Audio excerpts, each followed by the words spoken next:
Alors pourquoi j'avais voulu devenir française? J'ai appris la langue française à l'âge de 10 ans dans mon pays d'origine, en Géorgie. Et c'était toujours un rêve pour moi de venir en France et j'apprécie énormément la vie à la française. J'aime beaucoup la culture française, donc c'était tout naturel de devenir française pour moi. Pour moi, la France, ce n'était pas juste un pays. C'était d'abord une histoire, c'était une culture, c'était des valeurs auxquelles j'ai adhéré depuis mon enfance, depuis que j'étais enfant. J'adorais la liberté en tant que femme, c'est hyper important. Je suis arrivée en France en 2004. J'étais déjà professeure titulaire à Sfax, dans une ville au sud de la Tunisie. J'enseignais déjà et donc du coup j'ai pris un congé sans solde. Je suis arrivée pour finir mes études.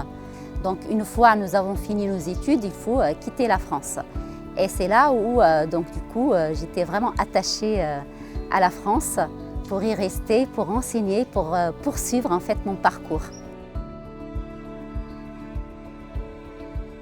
J'ai commencé mes démarches auprès de la préfecture de Tours. C'était essentiellement par correspondance, donc par mail. J'ai commencé le monter de dossier à partir de 2019 et j'ai eu ma nationalité, dont je suis très fière, en juillet 2021. Le parcours, il était très facilité, donc j'ai eu le rendez-vous hyper rapidement.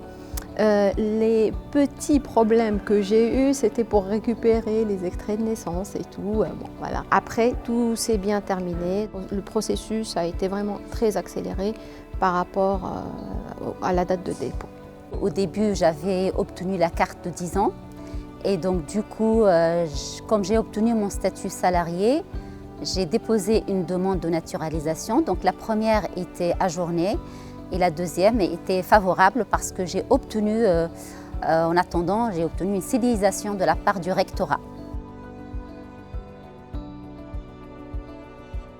Alors la valeur que j'aimerais beaucoup incarner en tant que Française, c'est le droit de l'homme en premier. L'homme avec sa dignité, avec sa simplicité, avec tel qu'il est en fait, quelle que soit sa nationalité, sa religion ou autre, qui est tout à fait respecté et pas du tout jugé en France et que j'apprécie énormément et qui est la valeur le plus fondamentale pour moi. Et puis la liberté évidemment, qui est très très important pour moi. La liberté, c'est la valeur qui me tient le plus à cœur en tant que femme, en tant que Française. Et c'est hyper important, la liberté, c'est comme l'oxygène, c'est comme les poumons, c'est en fait essentiel. Même si vous avez beaucoup d'argent, si vous n'avez pas la liberté, vous n'avez rien du tout. En premier lieu, la liberté, en deuxième lieu, la laïcité, et en troisième lieu, la fraternité.